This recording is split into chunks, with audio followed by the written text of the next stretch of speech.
go over what you need now to make cold brew. So first thing you need is coffee, obviously, and I like to use, it's just Fred Meyer brand. It's chocolate macadamia nut, but really any type of coffee. And I get whole beans. The next thing you're gonna want is some kind of grinder for your ground. So this is a Cuisinart. I got it as a gift, so I'm not sure exactly where to get it, but it's got fine, medium, and coarse settings, and I always just go off of the coarsest setting for cold brew. And then the next thing you're gonna need is some sort of like container. I use this. It's got a spout, which I really like.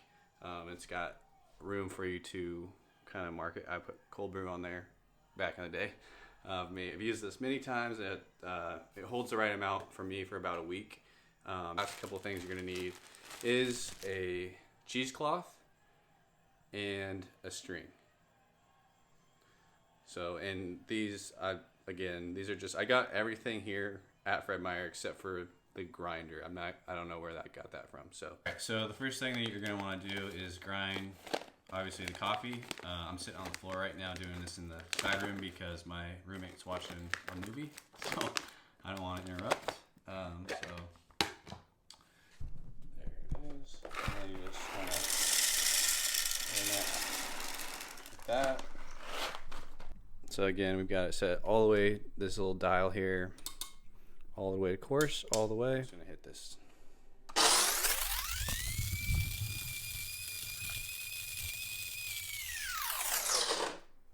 Okay, so that made, let's see how much.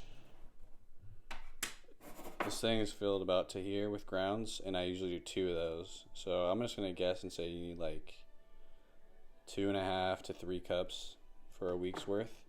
Alright, so the only other thing I forgot is a plate. You don't have to have it, but I use it for putting my cheesecloth on so that I don't make quite as big of a mess. So put that down, can you see that? And then I just lay the grounds on the cheesecloth. Just like that. And then I'm gonna mix up one more batch of this and then add it to that, and I'll bring you back. I love the sound when the thing stops. It's really satisfying. All right, so there's all the grounds. It's quite a lot. And then we're just gonna wrap this up. Doesn't have to be perfect, but just kind of get it like that. And then you're gonna put this around it like this. And then you're gonna pull it tight, just like that. And then that's good for now. And now we're just gonna go fill up our container. All right, so we're just gonna fill this up with water, and I'm gonna do 12 cups.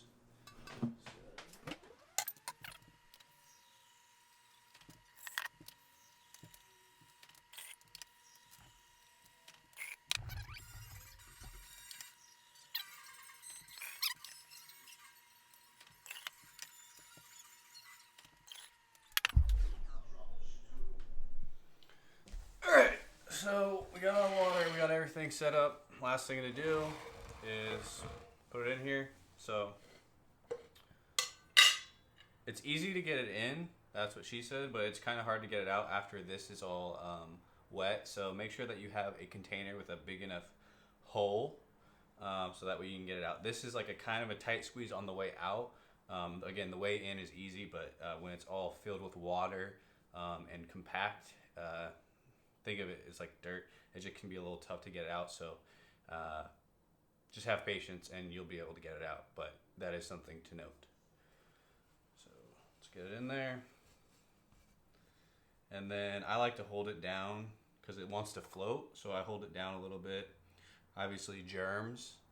I usually don't share the cold brew with that many people. I kind of like to show it off though, and I'll have people try it, but it's mostly just me drinking it. So kind of leave it there, and then put it whichever way it would unravel. I put this that way, and then I put the lid on, and that's just fine like that. And then basically you're just gonna have to wait 14 to 16 hours for this to all brew. and that will take place in the refrigerator. So next step would be putting it in the fridge. So we'll do that. Obviously, you can tell I'm a cold brew freak. I was out, so I went and got this, but I'm just gonna put this in the back. Oops. And put this in there. And as you can see, it's already starting to get a little bit yellow. And depending on what cheesecloth you use, it'll happen. But yeah, just leave that about 14 to 16 hours.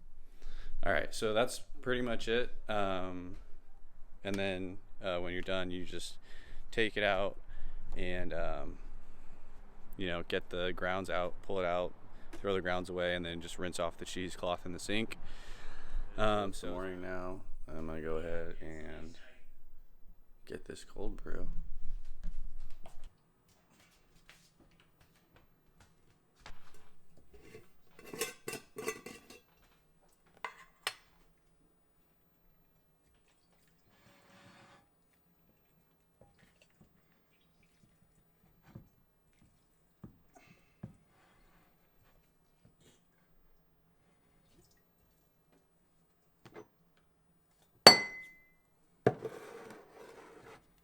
Just gonna leave this in this for a few hours to let the water drain to the bottom, and it's easier to manage later.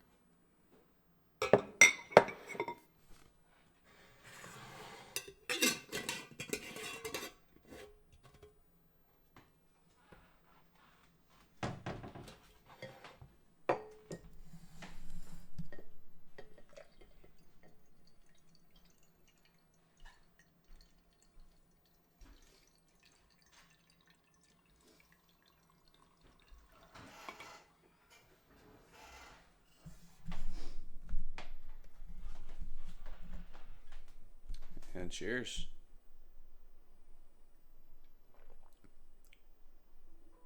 It's good. And now I'm awake.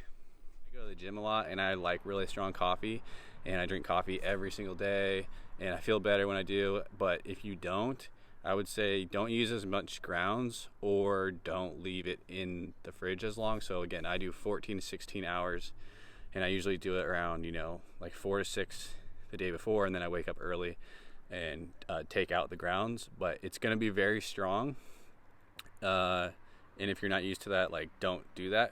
Maybe do a little bit lighter batch at first, because cold brew in general has a more potent content of caffeine, and yeah, but there's a lot of benefits outside of that. Like, it doesn't mess with your stomach like a lot of other coffee does, and the acidity is less, and it's just easier to drink, and I think it's more tasteful. I've been doing this for, I feel like, about a year or so, maybe a little bit longer, and I really have no complaints over it. The only thing is you just want to make sure you rinse off that cheesecloth pretty well. I've had another one that kind of got a little gross because it sat for a couple of days. But yeah, and I also recommend when you take it out of the fridge, your grounds, you're not going to want to like deal with it right away. So if it's in the morning, just like put a bowl next to your water jug, and then just put it in the bowl, and then when you get home from work or in a couple hours, it's a lot easier to deal with it after all the waters come to the bottom of the bowl, and you don't have to deal with that as much. And then yeah, like, I really like the water jug that I use because it has the spout. That's clutch for the morning. You just fill it up, ready to go, and then I'll just leave like a little paper towel in there so that I can like hit the bottom of the spout. It never drips, but just in case, I always like to clean it up. But I hope this tutorial helps. If you have any questions, please let me know in the comments. I'll read each and every one of them. I've seen a lot of other coffee videos for cold brew specifically, and they make things way too hard or wrong, and it's really easy, and this will actually save you a lot of money. And I don't know what time you're watching this, but it's coronavirus season right now, so basically stuck at home in Starbucks. I was like trying to go to Starbucks yesterday, and today they're closed. You saw I had Starbucks in the fridge. I got that at Fred Meyer. So if you're watching this during coronavirus season, you can still have cold brew. You just have to make it yourself. Anyways, again, question, comments, please let me know about my video skills as well. I'm trying to get improved, so if you have any tips, suggestions for that, let me know, and I will see you in the next one.